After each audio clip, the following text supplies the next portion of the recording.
Vamos a hablar de un tema muy importante como es la recompensa por Santiago Díaz que está dando el gobierno y él también está dando una recompensa Se suma, ¿no? se suma por la información correspondiente para dar con su paradero y así como otros temas importantes de la coyuntura nacional. Bienvenido, Fernando, qué gusto tenerte aquí en la Buenos días. 96.9. Buenos días, Sofía. Buenos días a todos. Muchísimas gracias por esta invitación. Gracias a ti por atender a esta invitación. Cuéntanos, ¿a qué se debe sumarte a esta recompensa del gobierno nacional? ¿Qué información se tiene al respecto sobre el paradero de Santiago Díaz? Si tienes alguna información adicional, ¿alguien ya se ha sumado a dar información con respecto a esto? Siempre he creído que es importante pasar del discurso a la acción y en este caso a poner un grano de arena a la recompensa. Bueno, no es nada comparado con lo que está ofreciendo el gobierno nacional, que ha puesto $100,000 por la recompensa de Santiago Díaz. Sin embargo, hacer este pequeño aporte nos hace ser parte activa y consecuente de una causa justa, ¿no? Hemos visto nosotros con bastante dolor lo que ha ocurrido en el caso de esta niña abusada, una niña de 12 años, y de cómo un legislador de la República, desde su curul en la Asamblea, ha intentado incluso impulsar una ley para permitir que las personas adultas puedan tener relaciones con niños, ¿no? Digo yo, tal vez en su mente trastornada, retorcida, él creyó que impulsando una ley de este tipo iba a futuro lograr o tratar de lograr impunidad para el grave delito que ha cometido. Y eso agrava esta situación y es lo que ha convertido este caso en un caso realmente monstruoso. Lo otro que tal vez ya no nos sorprende a los ecuatorianos es que este caso haya emergido precisamente de un personaje de las filas del partido de Rafael Correa, ¿no? Y esto pues cumpliendo a la larga lista de casos de violación y abusos sexuales en los que los personajes de esa organización política se han visto involucrados desde hace años. Yo no sé si ustedes recuerdan, Sofía, que eh, yo estaba haciendo un recuento ayer en un Facebook Live que me invitó una amiga y nos pusimos a hacer memoria de los casos de abusos sexuales del correísmo. Yo recuerdo por allá, cuando recién comenzó el gobierno de Correa, a los meses hubo un escándalo de un señor apellido Paredes, que era subsecretario de gobierno, donde una dirigente le acusó de haberla querido, de que la acosó, de que quiso sobrepasarse con ella en el despacho de una de las oficinas de Carondelet. A los pocos días conocimos también de cómo en la Asamblea Constituyente los asambleístas del correísmo indultaron a varias personas que tenían delitos, entre esos a un señor de nombre Floresmilo Villalta, que era un abusador también de menores. Luego hubo un caso en Quito, que se conoció como el caso del Principito, de un profesor de un colegio que era abusador de menores y que había violado a un niño, y que la esposa del presidente Rafael Correa incluso estuvo en una manifestación apoyando a ese sindicado investigado que luego fue condenado. Y lo apoyó precisamente en la causa, ¿no? O sea, defendiéndolo después de haber violado. También recordemos que el padre del vicepresidente, Jorge Glass Viejo, un señor que murió estando preso, estuvo sentenciado por violación, por violar a una niña desde los 8 años y a los 11 años la embarazó y la hizo madre. Él murió pagándole pensión de alimentos a esta niña, el padre del vicepresidente. El mismo vicepresidente, ahora que está en la cárcel, ha sido acusado por una señora Padilla, ex asesora de él, como también de haberla acosado a ella. Pero ahí no termina. Los hermanos Alvarado, Fernando Alvarado, la nueva generación no ni sabe quién es, era el secretario de comunicación de la presidencia del gobierno de Rafael Correa. El hermano de él, Vinicio Alvarado, que era el secretario general de la administración pública. Ellos tienen un sobrino que vivía con la mamá de ellos dentro de la Embajada de Ecuador en Costa Rica cuando la mamá de ellos era embajadora puesta por Rafael Correa. Y este joven, cuando ya era adulto, violó a la hija de la empleada de la casa de la residencia. Huyó a Estados Unidos, fue capturado allá y fue sentenciado a 5 años de prisión. Entonces, esto de que desde el correísmo emergen los violadores, mejor dicho, los ecuatorianos hoy por hoy ya no tenemos la culpa de pensar que el correísmo o la Revolución Ciudadana es el partido, el movimiento de los violadores, de los abusadores de niños. Esto no es calumnia, esto no es injuria, esto no es especulación, esto es una realidad. Es una larga lista de sucesos de abuso sexual, empezando por su cabecilla, por el prófugo Rafael Correa, que recordemos, sobre él pesa una grave denuncia en la Fiscalía, de la cual tampoco ha dado la cara hasta el día de hoy, de un caso de supuesto abuso sexual, que es el caso conocido como el famoso caso Mameluco, donde un joven le acusa de haberse querido propasar con él en el despacho presidencial. Es decir,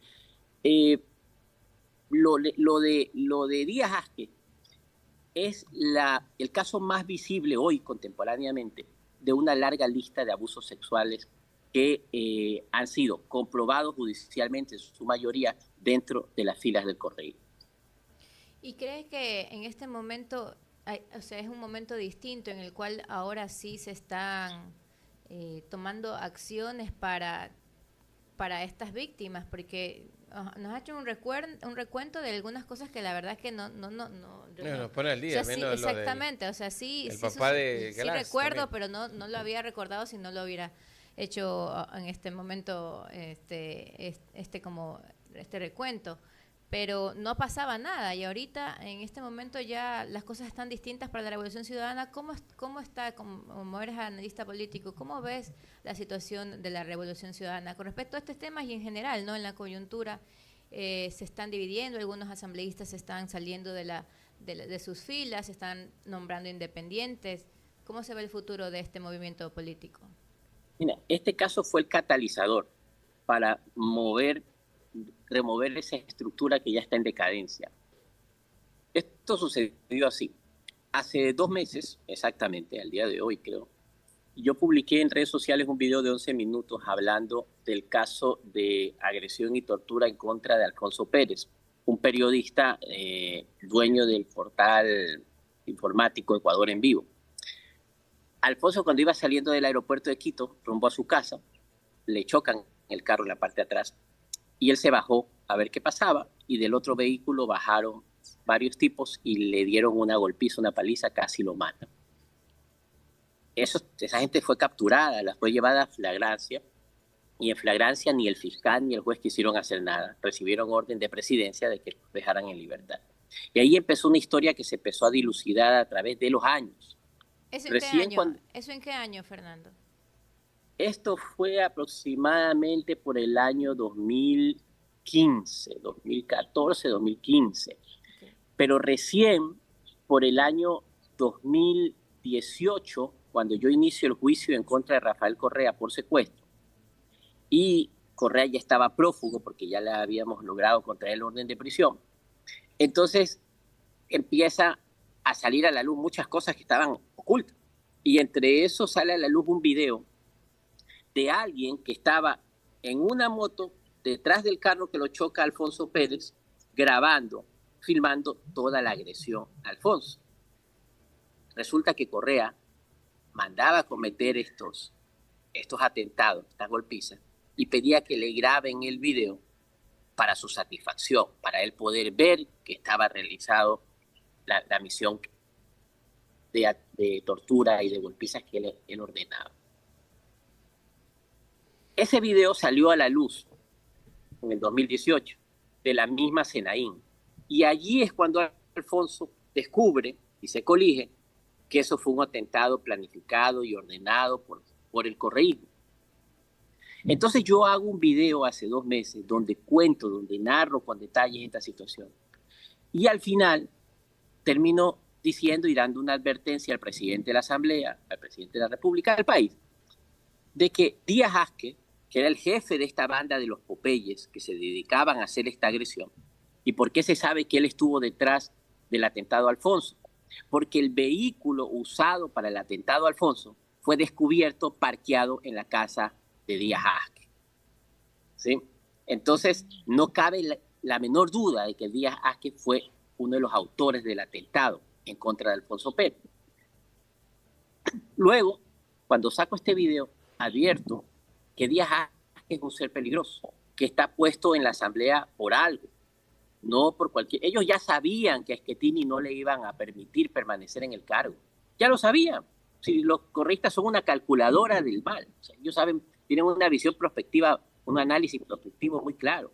Entonces lo pusieron a Díaz Asque porque poner a ese inefable en la lista principal iba a ser escandaloso, porque la gente lo iba a empezar a señalar por sus atrocidades. Entonces lo escondieron de alterno, ¿verdad? Entonces sube en lugar de Schettini y cuando entra el curul, entonces yo saco este video advirtiendo quién es Santiago Díaz y empezó esta revolución de que sus mismos compañeros empezaron a hurgarle, porque dijeron, este debe tener muchas cosas.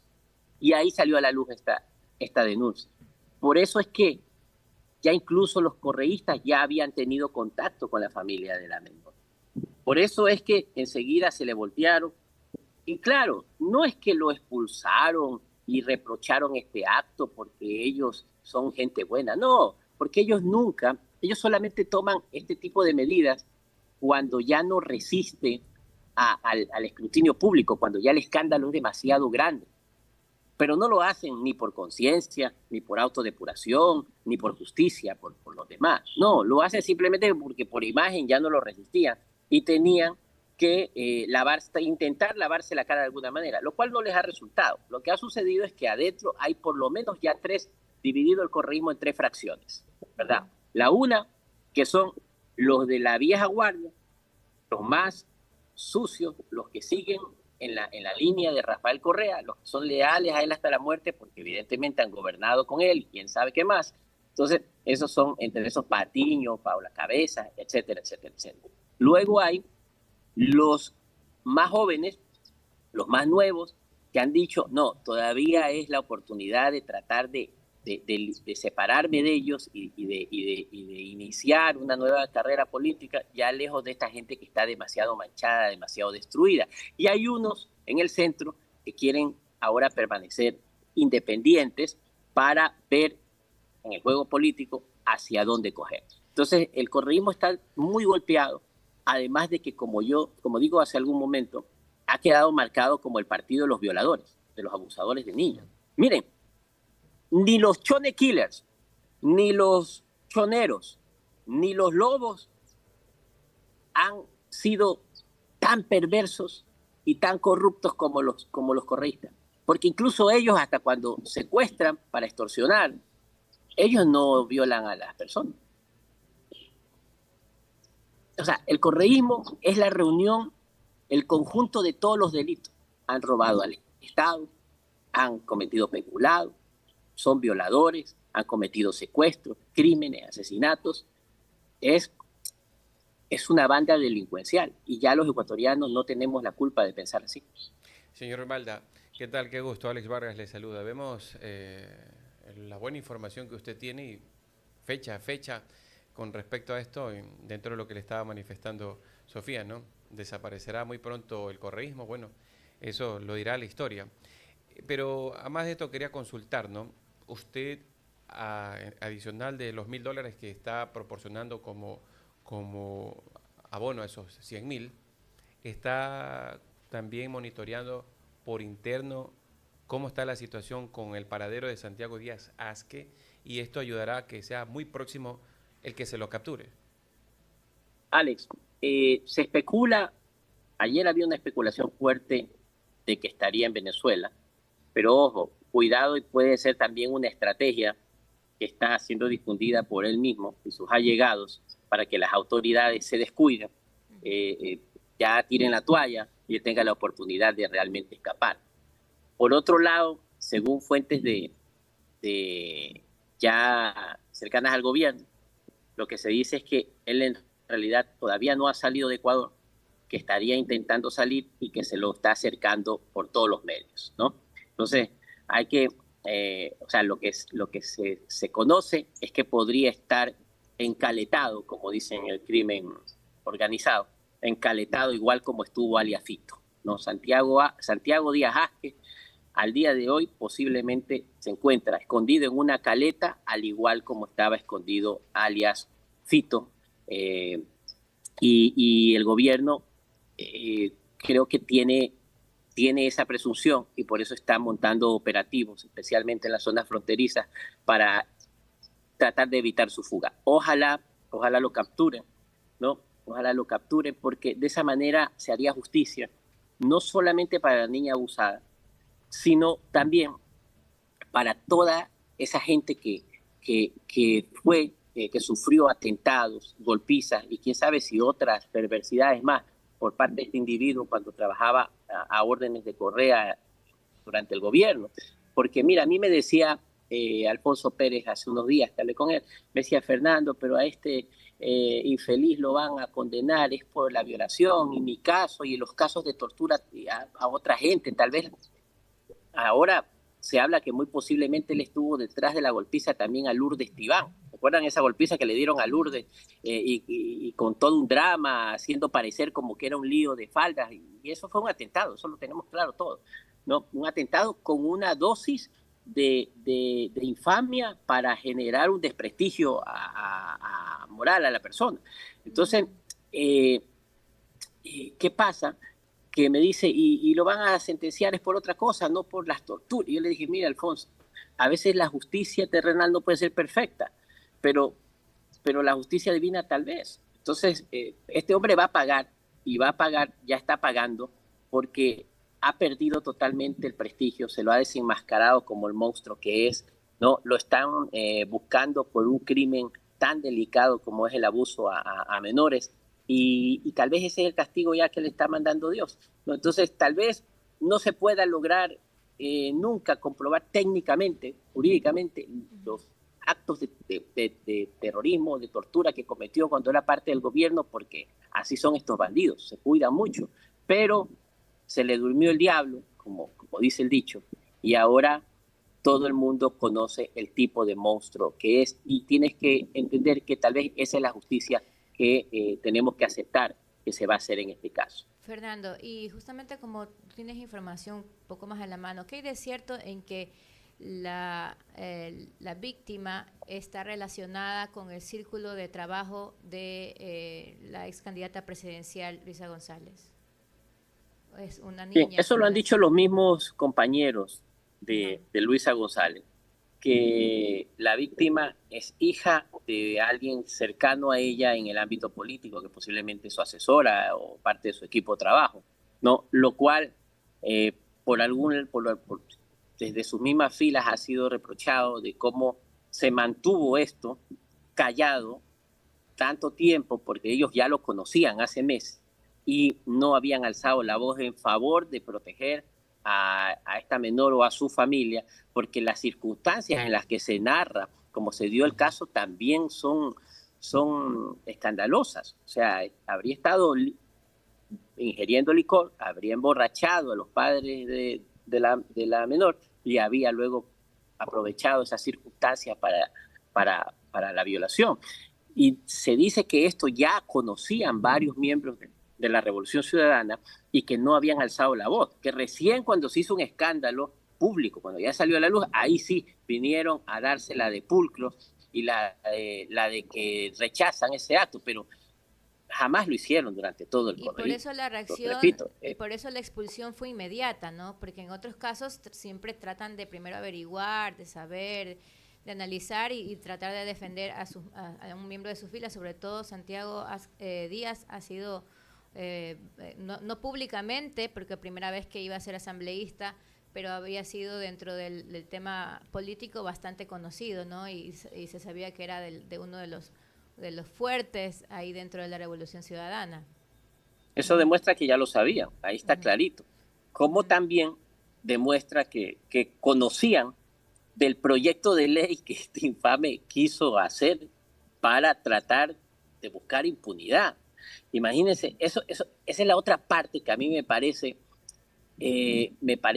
muy penoso que más de una decena, o creo que 10 asambleístas, firmaron apoyo al proyecto de ley de Díaz Vázquez, donde él redacta un texto que permitiría a los adultos tener relaciones sexuales con los niños. Y ahora que salió a la luz la lista de los asambleístas que apoyaron a Díaz Vázquez en ese sentido, todos salen a decir que firmaron pero que no leyeron. Entonces, a ver, si los que me están escuchando y algunos son legisladores o abogados, juristas, ciudadanos un poco letrados, saben que la misión del legislador es precisamente crear leyes, dar el marco legal, reformar la Constitución y decir que se firmó un texto de proyecto de ley sin haberlo leído es gravísimo. O sea, hubiese sido mejor que digan, sí leí, en ese momento me pareció que era bueno, ¿verdad? Era lo mejor, admitir un error, a decir, firmé sin haber leído. O sea, esa gente puede firmarte la sentencia de muerte sin leer lo que está firmando. Eso debería ser causal de una sanción severa dentro del legislativo. Ojo, que todavía no se han puesto a analizar aquello. Es que un legislador, lo último que debería hacer, lo que jamás debería hacer, es decir, firmé un proyecto de ley sin haberlo leído. Claro. Puede equivocarse en cualquier otra cosa, pero eso es precisamente aquello que no puede hacer, ¿verdad? Sí. Entonces, y lo que yo creo es que sí lo habían leído, muchos de ellos. Sí lo habían leído. Y tal vez, quién sabe, si la perversidad era más mancomunada, era espíritu de cuerpo. Y estaban hasta pensando con él cómo ayudarle a crear la ley para gozar de impunidad. Por eso es que digo que ese partido es el partido del demonio. Disculpen. Bueno, ese es también que cuando se tenga que reclutar a todos como asambleístas, se tenga que hacer también trabajos psicológicos, emocionales y de todo, para ver quiénes van a estar en la asamblea, ¿no? Así es. Bueno, queremos agradecer a Fernando Balda, se nos acabó el tiempo, pero ha sido interesante conversar con él y lo invitamos desde ya a una nueva entrevista muy pronto para seguir hablando de este y otros temas de la coyuntura nacional. Gracias, Fernando. Te invitamos en una próxima ocasión. Pase bien. Muchas gracias, Sofi. Muchas gracias, Alex. Muy honrado por esta invitación. Cuídense mucho. Chao. Bien, ya 7:44 estamos.